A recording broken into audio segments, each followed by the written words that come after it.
룻이 밭에서 저녁까지 줍고 그 주운 것을 떠니 보리가 한 에바쯤 되는지라. 그것을 가지고 성읍에 들어가서 시어머니에게 그 주운 것을 보이고 그가 배불리 먹고 남긴 것을 내어 시어머니에게 드리매 시어머니가 그에게 이르되 오늘 어디서 주웠느냐 어디서 일을 하였느냐 너를 돌본 자에게 복이 있기를 원하노라 하니 룻이 누구에게서 일했는지를 시어머니에게 알게 하여 이르되 오늘 일하게 한 사람의 이름은 보아스니이다 하는지라. 나오미가 자기 며느리에게 이르되 그가 여호와로부터 복 받기를 원하노라. 그가 살아있는 자와 죽은 자에게 은혜 베풀기를 그치지 아니하도다 하고 나오미가 또 그에게 이르되 그 사람은 우리와 가까우니 우리 기업을 물을 자 중에 하나이니라 하니라. 우리는 지난주 룻의 인생을 중심으로 룻기를 살펴보았습니다. 나오미에게 소망이 없는 이유는 룻이 이방인이기 때문입니다. 룻은 영원히 하나님의 총회에 들어올 수 없는 모압 여인이었습니다. 그래서 고엘 제도의 대상이 아예 되지 않습니다. 하지만 보아스는 룻이 더 이상 이방인이 아니라 하나님의 백성이라고 선포합니다. 그 이유는 룻이 나오미에게 보여준 사랑 때문이었습니다. 그 사랑이 증거였습니다. 그 사랑이 율법의 완성이었습니다. 사랑하는 성도 여러분, 룻기는 사랑의 책입니다. 하지만 룻기가 말하는 사랑은 일반적으로 우리가 떠올릴 수 있는 그러한 사랑이 아닙니다. 착한 며느리가 불쌍한 시어머니를 지극히 사랑하는 내용이 아닙니다. 룻기의 사랑이란 하나님께서 구원의 증거로 여기시는 사랑, 율법의 완성이자 올바른 부르짖음으로서의 사랑입니다. 그리고 구약 성경은 그 사랑을 헤세드라고 부릅니다. 헤세드, 이 단어는 히브리어 성경 전체에서 가장 아름답고 가장 깊이 있는 단어 중 하나입니다. 헤세드는 사랑입니다. 그러나 우리말 성경에는 이 단어를 인애, 자비, 은혜, 긍휼, 성실, 신실함 등으로 다양하게 번역하고 있습니다. 왜냐하면 헤세드는 하나의 개념으로 설명할 수 없는 풍성하고 깊은 의미를 담고 있기 때문입니다. 하지만 많은 학자들은 헤세드를 다음과 같이 세 가지 정도로 정의합니다. 첫 번째로 헤세드는 관계적인 사랑입니다. 헤세드는 가족 관계, 깊은 우정의 관계, 특별히 언약 관계 안에서 작동합니다. 사람이 먼저가 아니라 언약이 먼저인 것입니다. 그리고 그 언약 안에서 사랑이 작동하는 것이죠. 언약 안의 사랑이 바로 헤세드입니다. 이어서 두 번째로 헤세드는 무한히 희생하는 사랑입니다. 헤세드는 자신에게 손해가 되더라도 자신이 고통을 감수하더라도 오직 상대를 위하여 희생합니다. 그 어떤 것도 심지어 자신의 모든 것을 포기해야 한다 하더라도 아무런 망설임 없이 내어줄 수 있습니다. 바로 그것이 희생하는 사랑, 헤세드입니다. 마지막 세 번째 헤세드는 끝까지 신실한 사랑입니다. 헤세드는 시간이 흘러도 상황이 바뀌어도 환경이 어려워져도 끝까지 변하지 않습니다. 언제나 그 자리에서 언제나 같은 모습으로 사랑하는 것, 바로 그것이 끝까지 신실한 사랑 헤세드입니다. 그리고 룻은 이 헤세드를 완벽하게 보여줍니다. 룻기 1장 16절에서 17절 말씀입니다. 룻이 이르되 내게 어머니를 떠나며 어머니를 따르지 말고 돌아가라 강권하지 마옵소서. 어머니께서 가시는 곳에 나도 가고 어머니께서 머무시는 곳에서 나도 머물겠나이다. 어머니의 백성이 나의 백성이 되고 어머니의 하나님이 나의 하나님이 되시리니 어머니께서 죽으시는 곳에서 나도 죽어 거기 묻힐 것이라.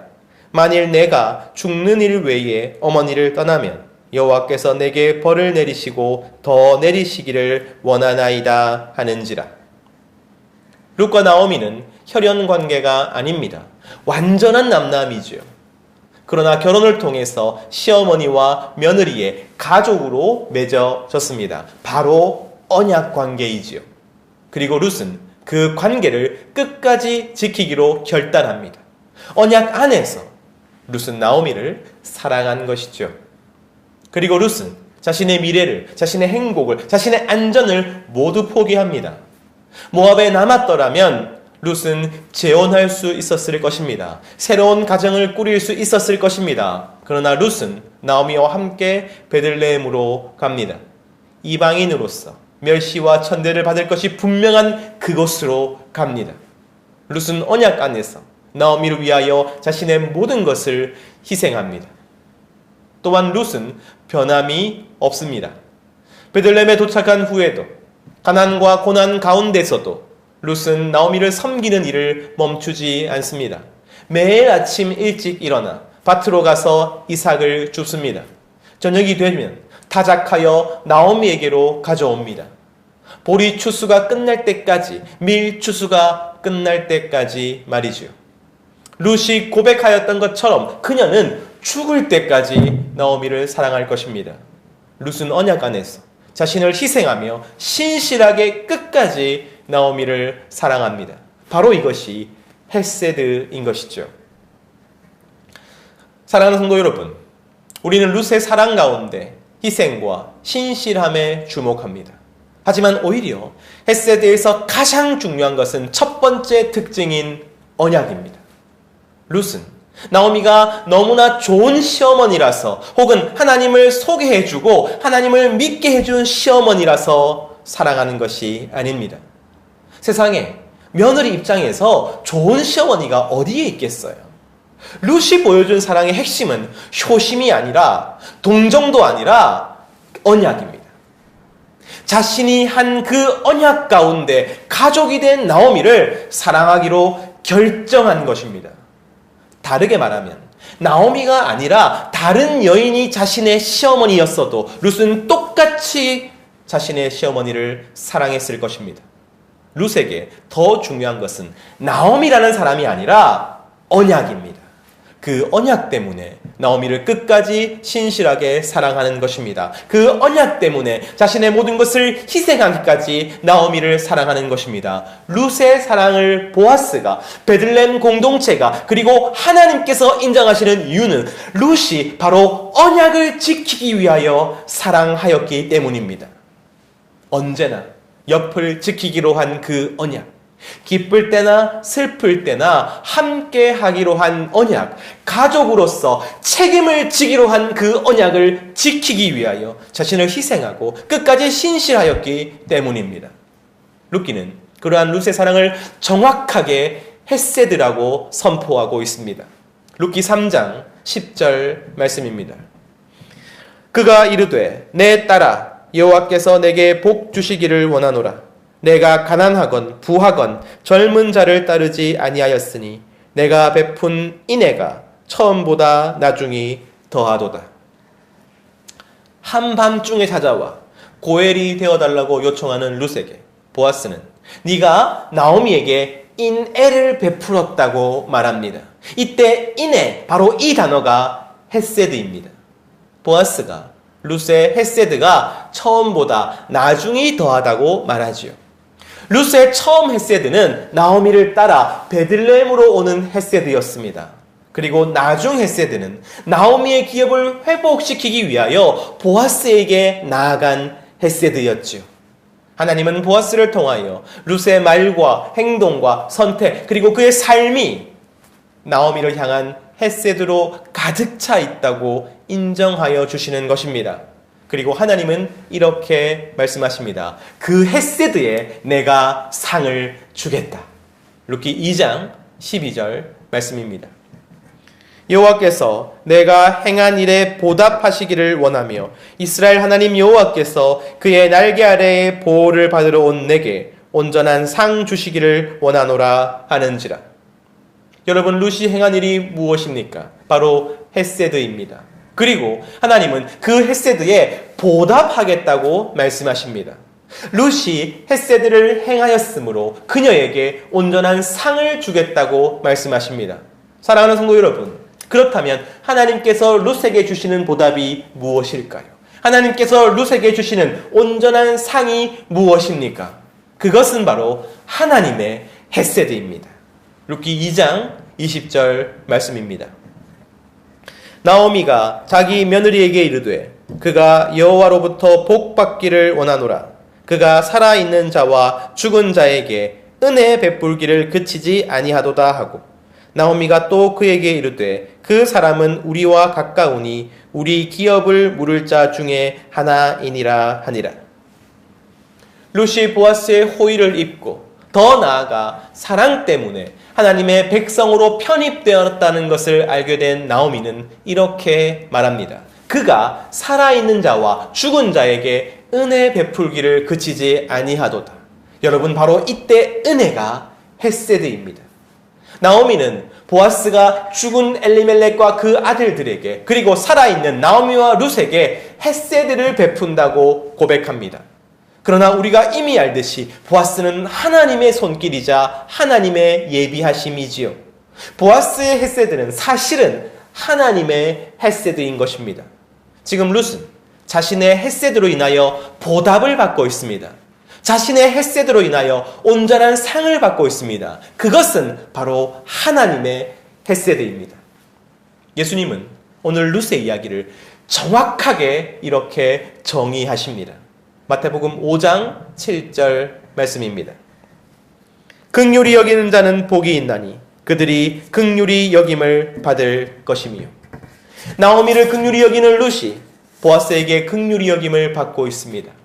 헤세드하는 자는 복이 있나니 그들이 헤세드를 받을 것이며, 바로 이 약속의 말씀이 이루어지고 있는 것입니다. 사랑하는 성도 여러분, 바로 이것이 우리의 유일한 소망입니다. 왜냐하면 우리의 사랑은 부족하고 힘이 없고 한계가 있기 때문입니다. 룻이 그 사실을 잘 보여주죠. 룻은 헤세드하기 위하여 자신의 모든 것을 포기하고 나오미를 따라왔습니다. 매일 밭에 나가서 이삭을 주어서 나오미를 먹였습니다. 그것은 분명 희생이었고 신실함이었습니다. 그러나 그것으로 나오미의 문제가 해결되지 않습니다. 나오미의 잃어버린 기업이 회복되지 않습니다. 나오미의 끊어진 혈통이 이어지지 않습니다. 룻의 헤세드는 나오미가 진짜 원하는 것, 진짜 필요로 하는 것, 진짜 절실한 것을 하나도 채워주지 못합니다. 그저 소망 없는 과부 하나가 소망 없는 과부 둘이 되었을 뿐이지요. 물론 그 둘이서 의지하며 살아갈 수 있을 것입니다. 그러나 그들이 내리막 인생을 살아야 한다는 것은 변함이 없습니다. 룻의 헤세드는 아름답지만 불완전합니다. 인간의 헤세드는 고귀하지만 불충분합니다. 우리가 룻처럼 사랑하지 못하는 이유도 결국에는 여기에 있습니다. 그저 내가 손해를 보고 내가 희생하기 어려워서가 아닙니다. 그러한 희생과 헌신으로 무엇인가를 이루어내기만 한다면 그만큼 값진 일이 어디에 있겠습니까? 하지만 문제는 내게는 정말로 힘에 부치는 사랑인데 이것이 정작 받는 이에게는 큰 도움이 되지 않는다는 데 있습니다. 내 사랑과 내 헌신이 실제적인 변화를 일으키기에는 부족하다는 데 있습니다. 그러니 처음부터 시작하지 않게 되는 것이죠. 결과가 뻔히 보이는데 바보같이 밑빠진 독에 물을 붓는 그런 사랑을 할 수는 없는 것입니다. 내가 나의 모든 것을 다 주는 헤세드 사랑으로 한 지체와 공동체가 회복이 되고 치유가 있고 변화가 일어난다면 여러분, 우리는 일어나 당장 사랑할 수 있습니다. 그러나 그렇지 않을 것입니다. 왜냐하면 내 사랑에는 한계가 있기 때문입니다. 내 사랑은 그렇게 대단하거나 힘이 있거나 충분하지 않기 때문입니다. 우리는 이미 그것을 알고 있습니다. 그래서 처음부터 포기해버리는 것입니다. 결과도 없고 변화도 없고 열매도 없을 것이 당연한 사랑이라면, 그럼에도 사랑을 하기 위해 나의 많은 것을 포기해야만 한다면 그 사랑은 정말로 바보 같은 사랑입니다. 하지만 그럼에도 불구하고 룻은 사랑하였습니다. 그녀의 사랑은 너무나도 명확한 한계와 부족함을 가지고 있었습니다. 나오미를 위해 할 수 있는 것도 많지 않았고 줄 수 있는 것도 크지 않았습니다. 그러나 그럼에도 룻이 나오미를 사랑하였습니다. 그러자 하나님은 긍휼히 여기는 룻을 자신이 긍휼히 여기십니다. 헤세드하는 룻을 자신이 헤세드하십니다. 그래서 서로를 도무지 채울 수 없지만 그럼에도 불구하고 바보같이 사랑하는 두 여인을 하나님의 사랑으로 안아서 풍성히 채우십니다. 그래서 룻은 하나님의 백성이 됩니다. 보아스는 룻의 고엘이 됩니다. 나오미는 풍성이 차고 넘치게 채워지게 되었습니다. 그들이 얻은 구원은 하나님의 헤세드 때문이었고 하나님의 헤세드는 룻의 헤세드로 인하여 보상으로 온전한 상으로 주어진 것입니다. 그렇다면 왜 하나님께서는 룻에게 헤세드를 부어주시는 것일까요? 하나님은 왜 이방 여인을 헤세드 하시는 것입니까? 사랑하는 성도 여러분, 왜냐하면 하나님이야말로 헤세드이시기 때문입니다. 사랑 그 자체이시기 때문입니다. 요한 1서 4장 7절에서 8절 말씀입니다. 사랑하는 자들아, 우리가 서로 사랑하자. 사랑은 하나님께 속한 것이니 사랑하는 자마다 하나님으로부터 나서 하나님을 알고 사랑하지 아니하는 자는 하나님을 알지 못하나니 이는 하나님은 사랑이심이라. 하나님께서 사랑을 가지고 계신 것이 아니라 하나님 자체가 사랑이십니다. 사랑이 하나님의 속성이 아니라 사랑이 하나님의 본질입니다. 그러므로 사랑하는 자는 하나님과 연결됩니다. 사랑하는 자는 하나님의 성품에 참여하는 것입니다. 그러므로 룻이 언약 안에서 헤세드를 베풀었을 때 룻은 하나님의 성품을 드러낸 것입니다. 룻이 희생적으로 사랑하였을 때 룻은 하나님의 마음을 나타낸 것입니다. 그리고 하나님께서는 당신의 성품을 드러내는 자를 결코 외면하지 않으십니다. 하나님께서는 사랑하는 자를 절대로 혼자 내버려 두지 않으십니다. 사랑하는 성도 여러분, 바로 이것이 복음의 핵심입니다. 우리의 사랑이 아무리 연약하고 불완전하다 해도 우리가 진실로 사랑할 때에 하나님께서는 우리와 함께 계십니다. 우리의 헤세드가 아무리 제한적이고 부족하다 해도 우리가 진정으로 사랑할 때 하나님의 헤세드가 우리를 통하여 역사합니다. 이것은 단순한 보상의 원리가 아닙니다. 네가 사랑하면 내가 축복해 주겠다는 거래도 아닙니다. 그것보다는 훨씬 더 깊은 진리입니다. 사랑하는 자는 이미 하나님과 하나가 된 것입니다. 사랑하는 자는 이미 하나님의 생명에 참여한 것입니다. 그러므로 하나님께서는 사랑하는 자를 통하여 사랑하는 자와 함께 일하시는 것입니다. 갈라디아서 5장 14절 말씀입니다.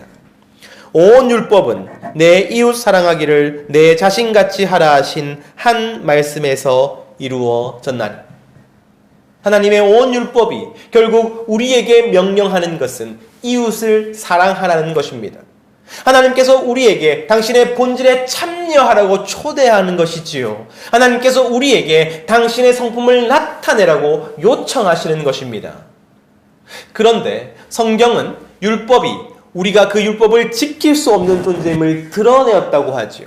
다시 말하면 우리가 이웃을 사랑할 수 없다는 것을 드러내는 것이 율법의 존재인 것입니다. 우리는 내게 이익이 되는 조건 없이 사랑할 수 없습니다. 우리는 감정이나 기분의 격동 없이는 사랑할 수 없습니다. 우리는 나를 희생하여 신실하게 끝까지 사랑할 수 없습니다. 그런 의미에서 율법을 지킬 수 없는 존재라는 것은 사랑할 능력도 사랑할 소망도 없는 존재라는 의미인 것이죠. 마치 아무런 능력도 아무런 소망도 없었던 나오미처럼 말입니다. 그러나 나오미는 무엇 때문에 가득 채워지게 되었습니까? 바로 룻의 헤세드죠. 룻의 헤세드에 상 주시는 하나님의 헤세드 때문이었습니다. 우리도 마찬가지입니다. 사랑할 능력도 사랑할 소망도 하나님의 본질에 가까워질 수 없었던 우리는 예수님의 헤세드 때문에 예수님의 헤세드에 상 주시는 하나님의 헤세드 때문에 구원을 얻게 된 것입니다. 구원이란 단순히 죽고 난 뒤에 천국 가게 되었다는 의미가 아닙니다. 성도가 하나님의 본질에 참여하여서 성령의 내주하심으로 말미암아 비로소 사랑할 수 있게 되었음을 의미하는 것입니다. 사랑하는 성도 여러분, 룻은 예수 그리스도를 정확히 예표합니다. 예수님께서 우리를 향하여 보여주신 그 사랑 때문에 언약 안에서 죽기까지 희생하시고 죽기까지 신실하신 그 사랑 때문에 우리가 가득 차고 넘치게 채워진 것입니다. 비로소 하나님의 헤세드가 우리 위에 한없이 쏟아지게 된 것입니다. 우리는 먼저 사랑을 받은 존재입니다. 예수님의 헤세드를, 그리고 그 헤세드를 통하여 하나님의 헤세드를 이미 충만히 받은 존재입니다. 그래서 우리는 마침내 사랑할 수 있게 되었습니다. 요한 1서 4장 19절 말씀입니다. 우리가 사랑하면 그가 먼저 우리를 사랑하셨습니다. 우리는 이제 우리 혼자서 사랑에 노력하는 것이 아닙니다. 우리는 먼저 그 사랑을 받았고 그 사랑이 우리 안에 계십니다. 우리가 사랑할 때 우리 안에 계신 하나님의 형상을 회복하게 됩니다. 우리가 사랑할 때 우리 안에 계신 하나님의 성품을 드러내게 됩니다. 우리가 사랑할 때 하나님께서 함께 사랑하여 주십니다. 물론 우리 사랑은 여전히 부족하지요. 한계가 있지요. 하지만 하나님은 헤세드 하는 자를 통하여 헤세드 하는 자와 함께 일하신다는 것을 잊지 마십시오. 그래서 반드시 하나님의 헤세드가 열매 맺을 것입니다. 하나님의 헤세드가 모든 것을 합력하여 선을 이루실 것입니다. 우리의 사랑은 바로 그 하나님의 사랑과 함께하는 것입니다. 바로 이것이 우리가 끊임없이 사랑해야 하는 소망이고 이유인 것입니다. 하지만 사랑하는 성도 여러분, 헤세드란 사랑이 먼저가 아니라 언약이 먼저임을 기억하십시오. 사랑의 이유와 사랑의 근거가 오직 언약임을 기억하십시오. 사랑할 만한 사람을 사랑하는 것이 아닙니다. 사랑할 이유가 있는 사람을 사랑하는 것이 아닙니다. 오직 언약 때문에, 언약 안에서 사랑하는 것입니다. 언약 안에서 사랑한다는 것은 예수님 안에서 한 형제 자매가 된 성도들을 사랑한다는 의미입니다. 교회가, 그리고 모든 하나님의 공동체가 바로 그 언약 안에 있습니다. 그러므로 모든 교회는, 모든 믿는 이들의 공동체는 헤세드의 공동체여야 합니다. 서로를 향한 조건 없는 희생과 사랑이 넘쳐나야만 합니다. 서로를 향한 바보 같은 사랑, 바보 같은 희생, 바보 같은 관심, 바보 같은 나눔이 끊임없이 이어져야 하는 것입니다. 그러나 오해하지 마십시오. 언약 안에, 즉 예수님을 믿는 이들만 사랑해야 한다고 말씀드리는 것이 아닙니다. 언약 밖에 있는 자들은 사랑하지 않아도 된다는 것이 아닙니다. 우리는 당연히 예수 믿지 않는 이들을 사랑하고 환대해야 마땅합니다. 다만 그들에게 줄 수 있는 가장 큰 사랑이, 가장 절실한 사랑이 언약임을 기억하십시오. 그들이 이 언약의 헤세드를 맛보아 알게 되고 이 언약 안에서 우리와 영원히 헤세드를 나누며 살아가게 되기를 간절히 소원합니다. 사랑하는 성도 여러분, 먼저 우리를 사랑하신 하나님을 깊이 생각하십시오. 십자가에서 우리를 위해 죽으신 그 예수님의 사랑을 깊이 생각하십시오. 그리고 그 사랑이 지금 내 안에 있음을 깊이 생각하십시오. 그렇다면 우리가 무엇을 해야 하겠습니까? 어떤 말과 어떤 행동과 어떤 선택을 하며 살아가야 하겠습니까? 오직 사랑하는 것입니다. 하나님께서 내게 붙여주시는 나오미를, 하나님께서 내 마음에 부담을 주시는 나사로를 사랑하기를 소원합니다. 물론 우리의 희생과 우리의 헌신은 여전히 부족하겠지만 그럼에도 우리가 사랑할 때에 우리 안에 계시는 하나님의 사랑이 반드시 역사하실 것입니다. 그러므로 우리는 쉬지 않겠습니다. 우리는 멈추지 않겠습니다. 그리고 그 사랑이 바로 이곳 교회에서 더욱 넘쳐나기를 소원합니다. 나아가 우리 교회가, 한국교회가, 그리고 모든 하나님을 사랑하는 이들의 공동체가 오직 헤세드의 공동체가 되기를 간절히 소망합니다.